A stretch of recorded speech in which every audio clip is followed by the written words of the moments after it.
नाज़रीन, सिनफ़े नाज़ुक तिबन और फ़ितरतन जो है वो कमज़ोर होती है, लेकिन अगर हम बात करें अपने माशरे की या घर की बात करें तो वो अपने घर का और अपने माशरे का, अपनी सोसाइटी का एक मज़बूत सतून होती है।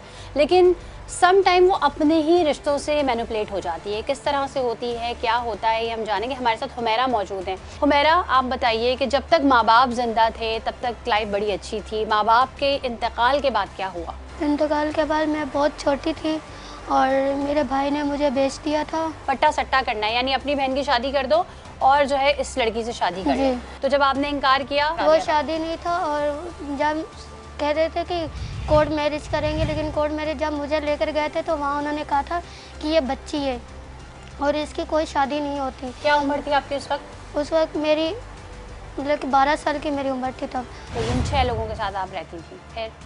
फिर उसके बाद मतलब कि मुझे बहुत मारते पीटते थे और कहते थे तुम डकैती करो, और जिससे में मेरा बिल्कुल दिल नहीं मानता था और ज़बरदस्ती कहते थे तुम डकैती करो। तो फिर जहाँ पे डकैती करी थी और वो बहुत ज़ईफ़ थी और जहाँ पे मैंने डकैती करी थी और फिर मेरे दिल में थोड़ा सा रहम आया। थोड़ा सा बताएं कैसे प्लान करते थे, डकैती करनी है, क्या होता था, कहाँ की जाती थी बेसिकली ये डकैतियाँ? वहाँ पे एक लड़की छोड़ी जाती थी। फिर कितने दिन वो वहाँ काम करती थी? वो 3-4 दिन काम करती थी। फिर उसके बाद वो जब पता चल जाता था कि पैसे यहाँ पर हर चीज़ का जैसे मतलब बता, फिर उसके बाद वो फ़ोन कर देती कि ऐसे ऐसे जगह तो आ जाओ। तो जब उनके पास यकीनन पैसा आता होगा, फिर आपके साथ उनका सुलूक कैसा था? अच्छा सुलूक था? बहुत मारते थे। जो उस लड़के का जो बाप था ना, वो भी मेरे को बहुत मारता था। वो इतना मारता था कि पता नहीं वो नशे में मारता था या कैसे, लेकिन नशे में भी बहुत होता था। वो मुझे बहुत मारते थे। तो आप पूछती नहीं थी मुझे क्यों मार रहे हो भाई? वो जब पूछती थी तो वो कहते जब तुम्हारे भाई ने ऐसा करा तो हम क्या करें। उस वक्त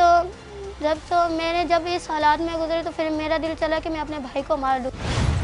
अब एक इतनी लंबी ज़िंदगी, फिर कहाँ गई? फिर उसके बाद एक औरत मिली थी, उसने मेरी शॉल्टी भी रखी, उसने मुझे निकाला भी। फिर उस औरत ने मेरे साथ मतलब कि कहने लगी कि तुम गलत काम करो और ये वगैरह करने में। वो क्या करती थी, क्या करवाती थी? वो मतलब कि हर मतलब कि कहीं भी भेज देती थी पैसे लेकर कि तुम इस लड़के को मिलो, इस लड़के को ये करो, इस तरह का करती।